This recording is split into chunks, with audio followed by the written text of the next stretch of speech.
setiamu, kau menyediakan yang ku perlu. Setia kau mulia, dulu sekarang dan selamanya. Kau tunjukkan kasih setiamu, kau menyediakan yang ku perlu. Kau setia, kau mulia, Bapa, kau setia.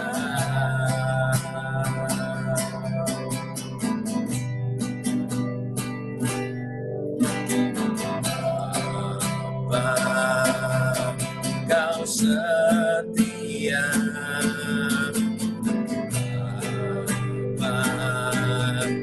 Kau mulia, tenanglah jiwaku, aman bersamamu. Lebih dari harta, lebih dari harta,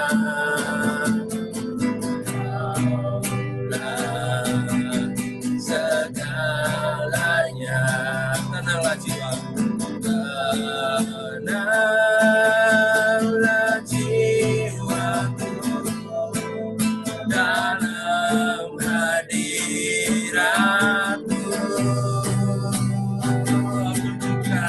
Kau tunjukkan kasih setiamu, kau menyediakan yang ku perlu. Kau setia, kau mulia, dulu sekarang dan selamanya. Kau tunjukkan kasih setiamu, kau menyediakan yang ku perlu. Kau setia, kau mulia, Bapa, kau setia.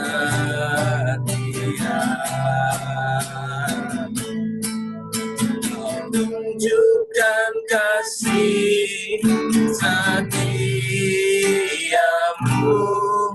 kau menyediakan yang ku perlu.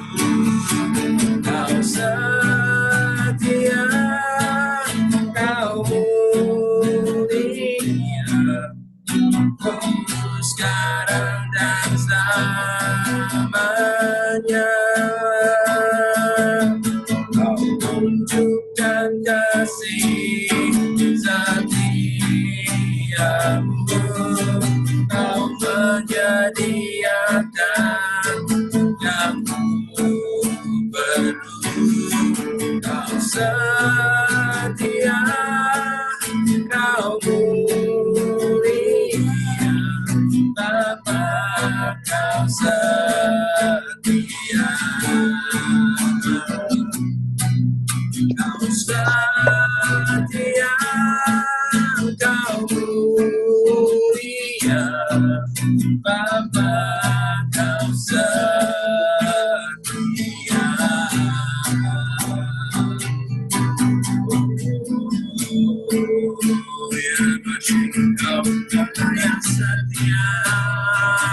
sembah Kau Tuhan.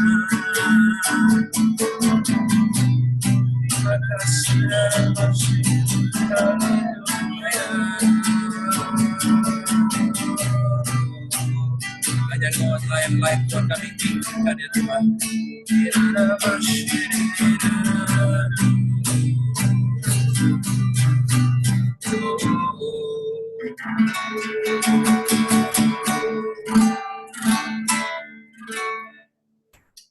Benar Tuhan, Kau Allah yang setia, Kau Allah yang mulia Tuhan.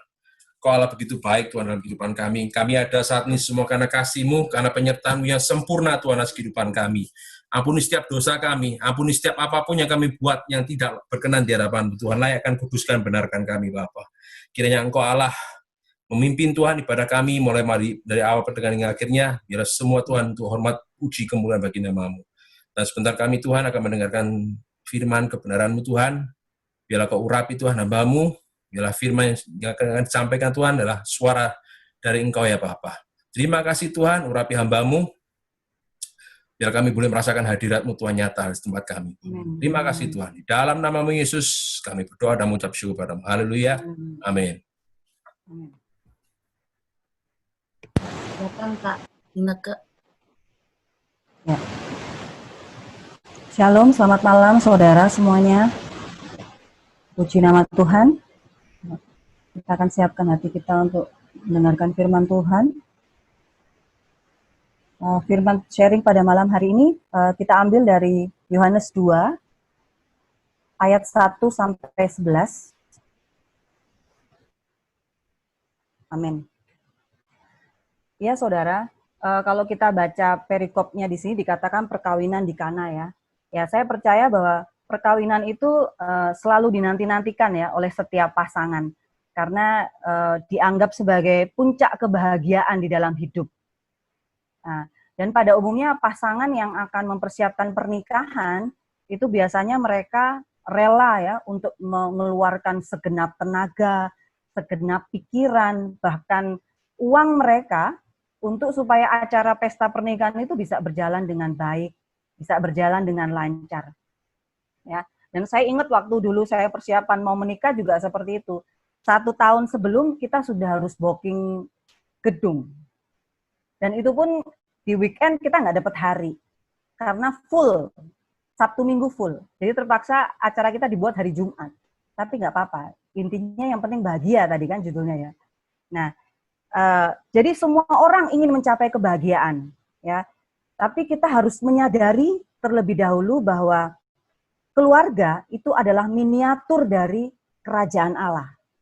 Ya, dan keluarga itu seharusnya menjadi sorga ya buat kita di bumi ya, buat kita di bumi. Jadi makanya kenapa ada istilah keluargaku, sorgaku. Kita suka dengar ya istilah seperti itu ya.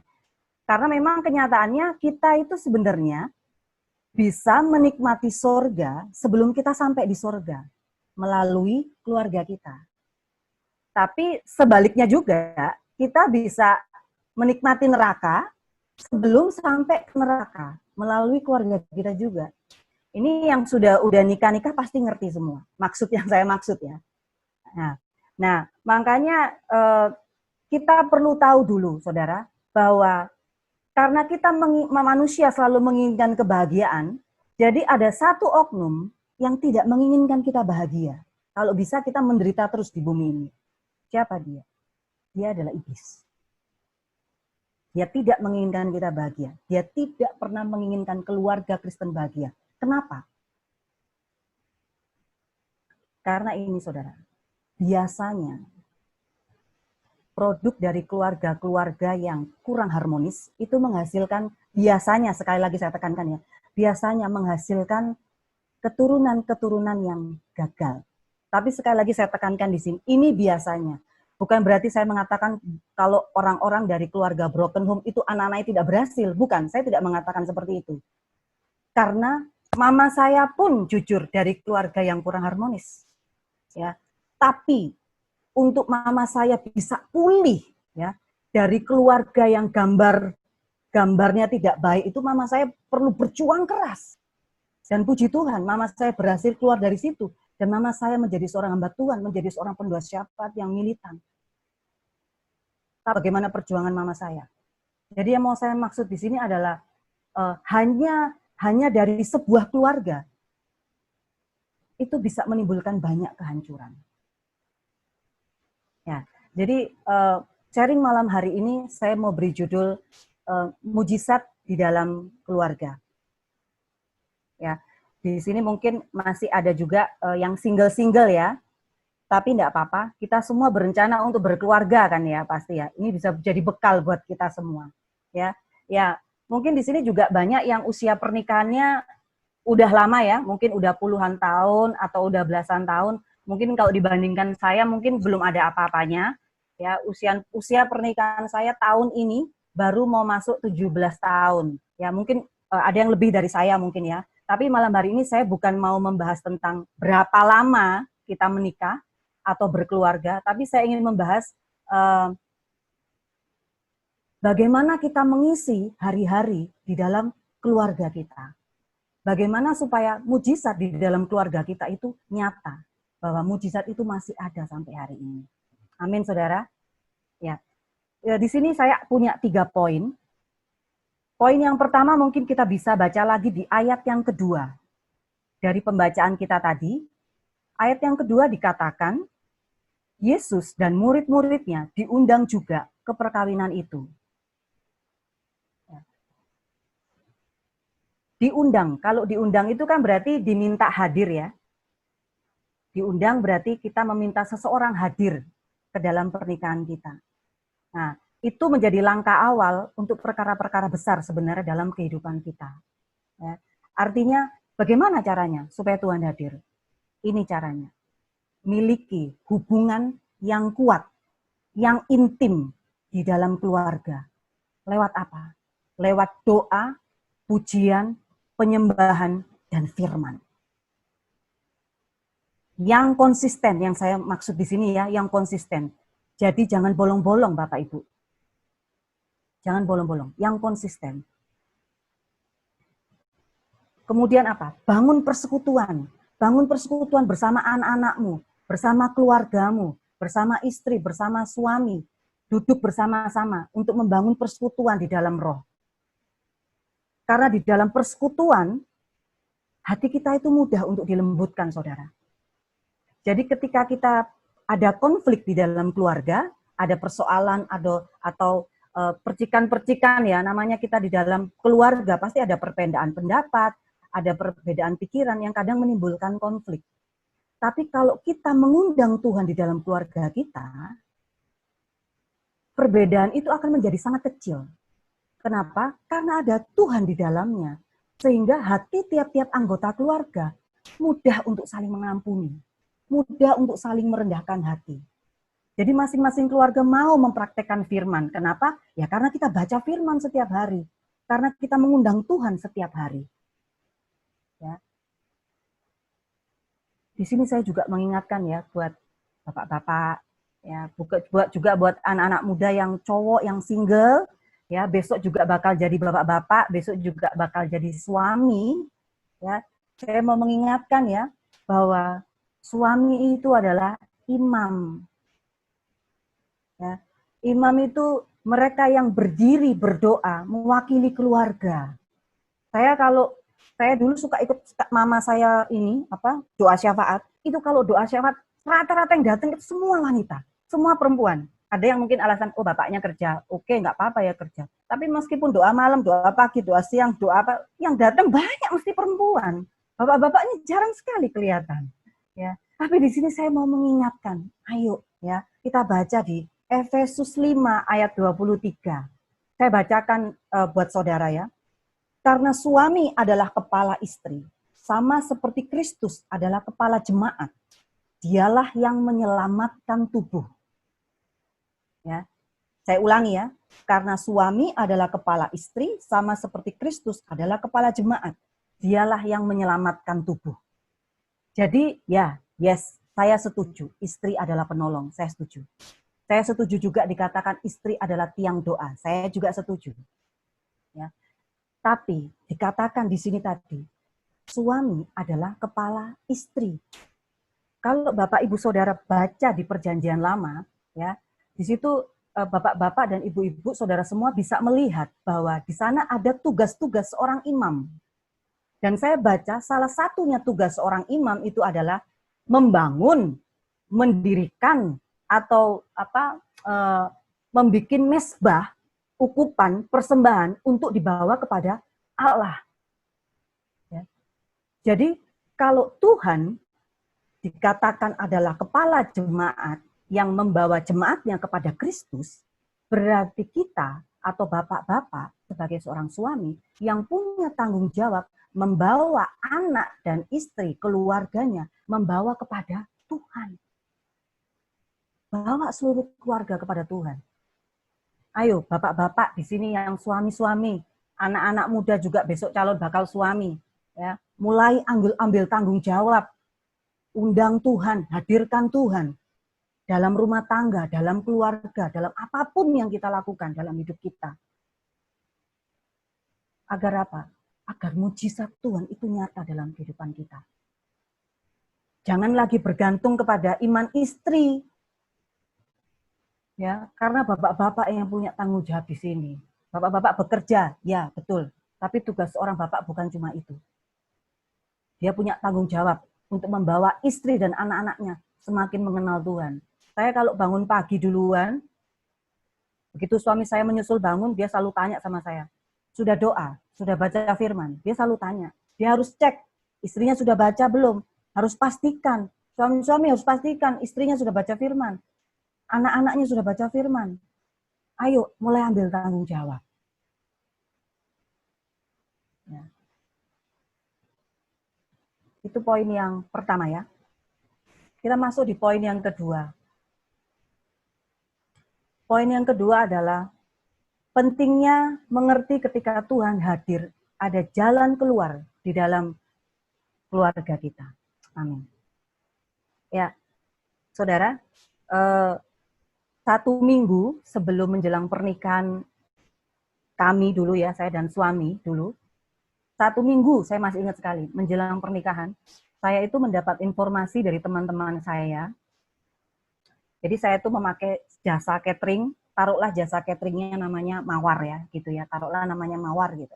Nah, teman-teman saya ini menginformasikan bahwa ternyata jasa catering yang saya pakai itu kurang bonafit. Dalam arti selalu pelayanannya itu kurang memuaskan. Karena dia cerita katanya pernah pakai makanannya kurang, cateringnya kurang. Kemudian saya mendengar lagi dari mereka ada yang pakai makanannya ada yang basi. Wah, itu terus terang saya dengar berita itu deg-degan juga ya Bapak Ibu ya. Karena kita nggak bisa pungkiri, kita kalau datang ke pesta, yang jadi pikiran utama kita tuh makanan Bapak Ibu. Iya kan? Jadi kalau makanan, kalau kita selesai pesta, pasti kita ngomong, ih makanannya enak tadi ya, makanannya enak. Coba kalau enggak enak, kita pasti jadi omongan juga, makanannya tadi gak enak banget deh. Jadi saya deg-degan banget gitu waktu tahu dia begitu cateringnya, waduh terus terang, saya nggak bisa ini. Tapi karena tidak ada cara lain, dalam arti mau membatalkan nggak mungkin. Saya sudah bayar full, ya kan? Mau dibatalin juga, mau cari catering kan juga nggak gampang. Yang saya bisa lakukan hanya berdoa. Kemudian saya menyampaikan kepada mama saya. Ya, kemudian mama saya mulai berdoa. Kebetulan mama saya waktu itu ada seorang ketua pendoa syafaat. Jadi dia mengerahkan tuh anggota-anggotanya berdoa semua. Ya kan? Jadi singkat ceritanya, begitu hari H itu, Bapak Ibu kalau melihat foto-foto pernikahan saya ya, yang senyum itu jarang. Kenapa? Karena saya deg-degan sebenarnya. Karena yang saya perhatikan itu tamu-tamu kok banyak. Ini makanannya cukup apa enggak?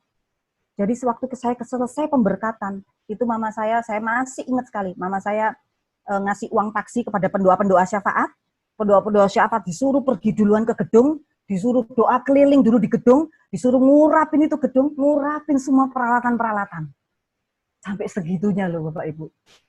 Tapi aduh bener ya, itu betul-betul mujizat di Kana itu saya alami. Waktu pesta berlangsung, semua selesai. Yang namanya teman-teman suami saya yang tidak diundang pun datang, itu berarti banyak. Tapi makanan berlimpah. Bahkan saya masih bisa bawa pulang. Kemudian bahkan ternyata tukang make up saya itu ternyata pernah bekerja sama dengan catering tersebut, dan dia bilang, waduh Mbak, baru kali ini nih kerjanya catering ini bener, soalnya enak semua, kue tartnya enak, makanannya enak, semuanya enak. Wah, luar biasa banget.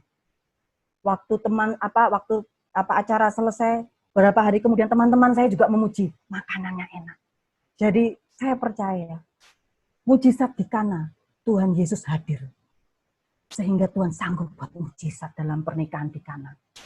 Di pernikahan saya, seorang Romi dan Tineke, ya, Tuhan hadir. Tuhan juga bisa sanggup membuat jalan keluar. Kalau Tuhan hadir, apa yang Tuhan nggak sanggup buat untuk kita, Bapak, Ibu, Saudara? Kalau kita mau buktikan, waktu bangsa Israel dipimpin keluar sama Tuhan dari tanah Mesir, Tuhan memimpin bangsa Israel, kehadirannya dinyatakan lewat tiang awan dan tiang api. Tiang awan untuk siang hari, supaya mereka terhindar dari panas terik matahari. Tiang api, supaya mereka terhindar dari kegelapan, dan mereka merasakan kehangatan di malam hari. Mereka tidak tersesat, mereka tidak salah jalan. Tuhan pimpin. Kemudian dibuktikan lagi, ketika angin ribut terjadi di Danau Galilea, murid-murid Tuhan Yesus panik ketakutan. Tapi karena Tuhan Yesus ada di dalam perahu, dia cuma katakan, diam dan tenanglah. Maka ada perlindungan dan pertolongan Tuhan. Itu di dalam Markus 4. Ya kan? Kemudian di Yohanes pasal 5 dikatakan, Tuhan Yesus hadir ketika seorang yang 38 tahun, dia duduk di pinggir kolam Bethesda. Tidak pernah mengalami kesembuhan. Tapi ketika dia berjumpa, Tuhan hadir dalam hidupnya. Dia bangkit mengangkat tilamnya dan mengalami kesembuhan. Satu lagi, ketika Lazarus mati, Tuhan hadir di dalam rumahnya. Dia dibangkitkan. Amin. Apa hari-hari ini yang menjadi jalan buntu dalam kehidupan kita? Dalam keluarga kita, masalah kita, ekonomi kita, bisnis. Tuhan sanggup. Asar 1, pastikan bahwa Tuhan itu hadir, bahwa Tuhan kau undang dalam keluargamu, dalam hidupmu. Nggak usah takut, saudara. Selama kau tahu bahwa Tuhan hadir, Tuhan pasti kasih jalan keluar. Amin. Ya. Kita masuk ke poin yang terakhir. Dikatakan, jangan kehabisan anggur di dalam keluarga. Kita baca di ayatnya yang ke-10. Dikatakan, dan berkata kepadanya, setiap orang menghidangkan anggur yang baik dahulu. Dan sesudah orang puas minum, barulah yang kurang baik. Akan tetapi, engkau menyimpan anggur yang baik sampai sekarang. Saudara, di zaman ini, pernikahan di Kana ini, di zaman ini, anggur itu merupakan hidangan utama, saudara. Beda kayak kita di Indonesia ya, kita itu makanan yang utama. Ya. Tapi pada saat itu, anggur dianggap sebagai hidangan yang utama, hidangan wajib, harus ada. Karena anggur itu mempunyai nilai yang tinggi pada saat itu. Nah, dan biasanya pada zaman itu, kalau orang mengadakan pesta, itu biasanya 7 hari 7 malam. Makanya tadi di ayat yang pertama diceritakan bahwa pada hari yang ketiga, anggurnya habis.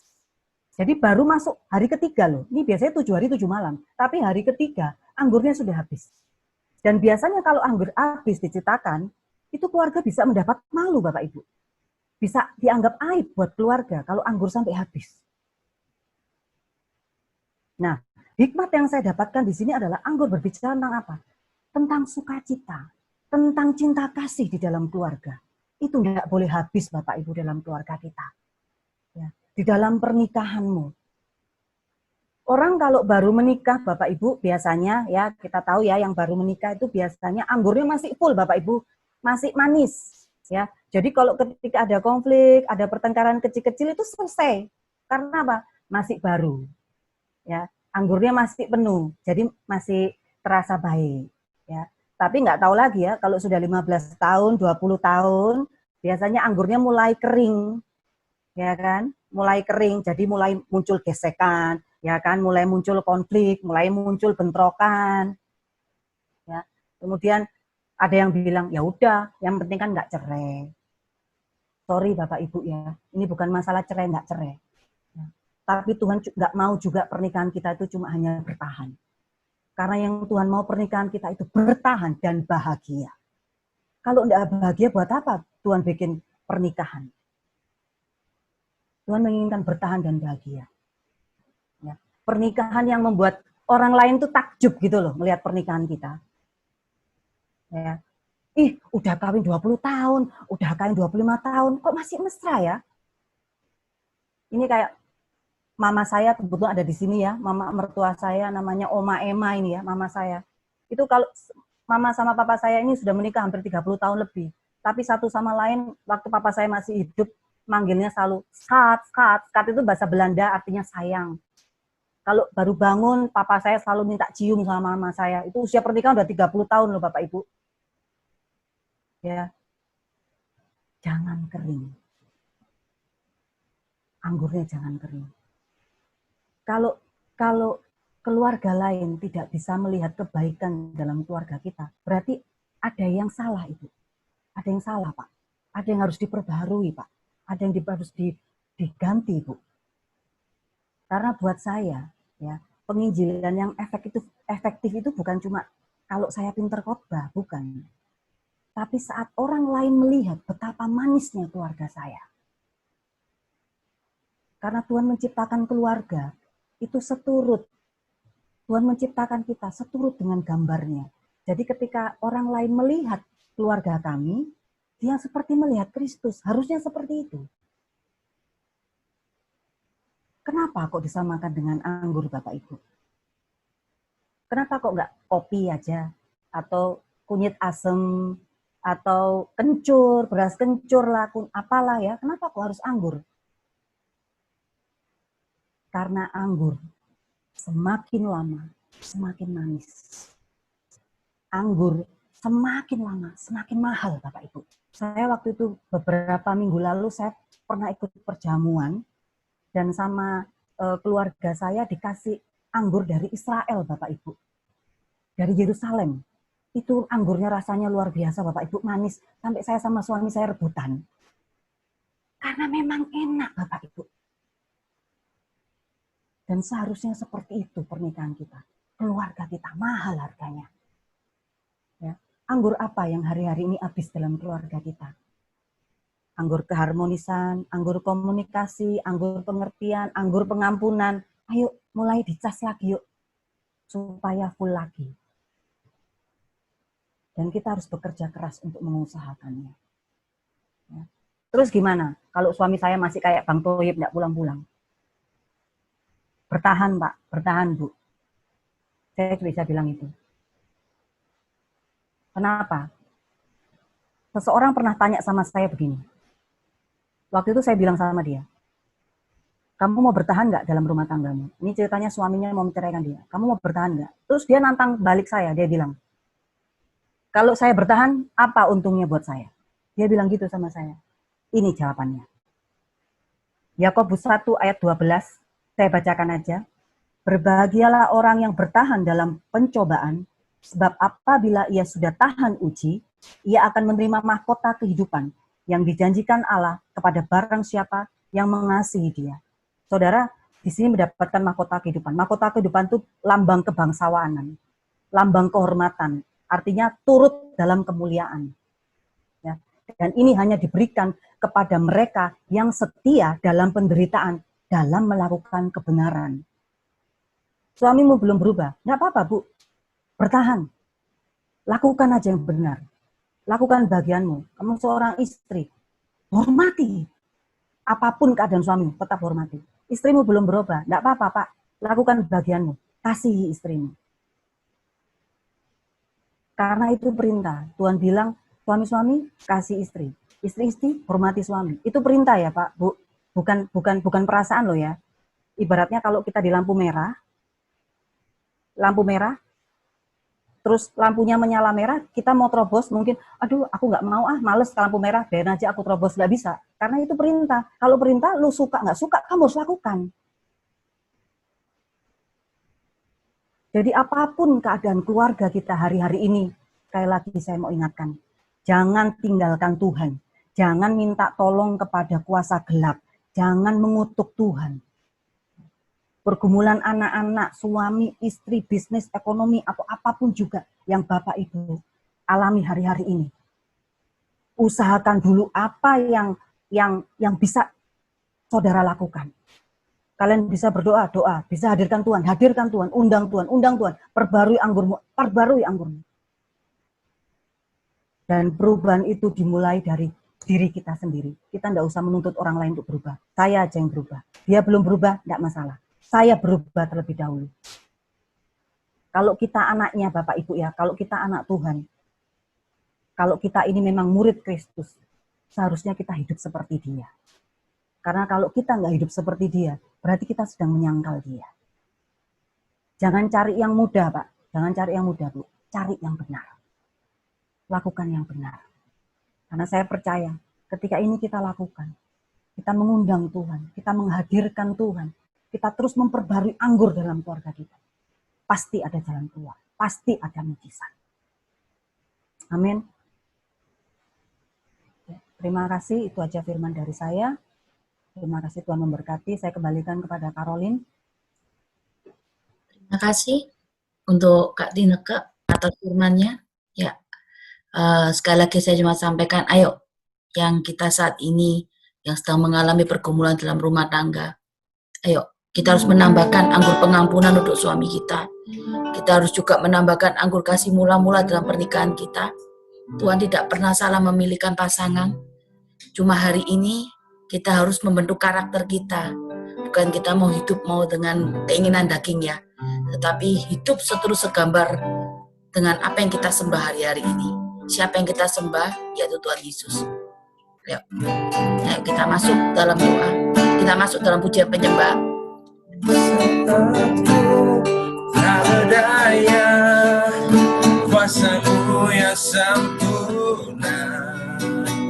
Ketika ku percaya, mujizat itu nyata, bukan karena kekuatan, namun Roh-Mu ya Tuhan. Ketika ku berdoa, mujizat itu nyata. Di saat ku tak berdaya, kuasa-Mu yang sempurna. Ketika ku percaya, mujizat itu nyata. Bukan karena namun Roh-Mu ya Tuhan. Ketika ku berdoa, mujizat itu nyata. Ketika ku berdoa, ketika ku berdoa,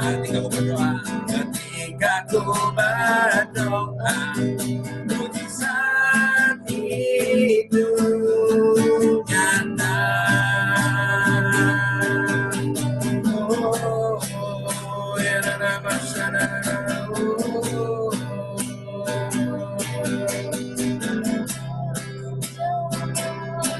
Mujizat nyata,